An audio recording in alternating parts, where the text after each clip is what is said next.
খাজাই গরিবে নওয়াজ, যার মায়ের দিক থেকে বাবার দিক থেকে দুনু দিক থেকে উনি ছিলেন আওলাদে রসুল। সুবহানাল্লাহ বলেন। কি ছিলেন? আওলাদে রসুল, আমার রসুলের আওলাদ। সুবহানাল্লাহ বলেন। আমার রসুলের আওলাদ, এবং উনি আল্লাহর হাবিব সাল্লাল্লাহু আলাইহি ওয়াসাল্লামের এজাজতে আল্লাহর নবীর হুকুমে উনি এই ভারতবর্ষের মধ্যে আগমন করেছিলেন। সুবহানাল্লাহ বলেন।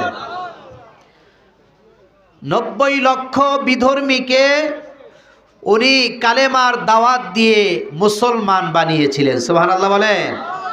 তো ওনার অবদান কম না বেশি? বেশি না? মানুষ কেন ওনাকে স্মরণ করে? আমাদের মা বাবা দাদা দাদিদিকেও কেউ স্মরণ করে না, কিন্তু আল্লাহর অলিকে আওলাদ রসুলকে কেন মানুষ স্মরণ করে? কেননা ওনারা ইসলামের জন্য ওনাদের জীবন জৈবন সব কিছু ওনারা কোরবান করে দিয়েছেন। ঠিক কিনা?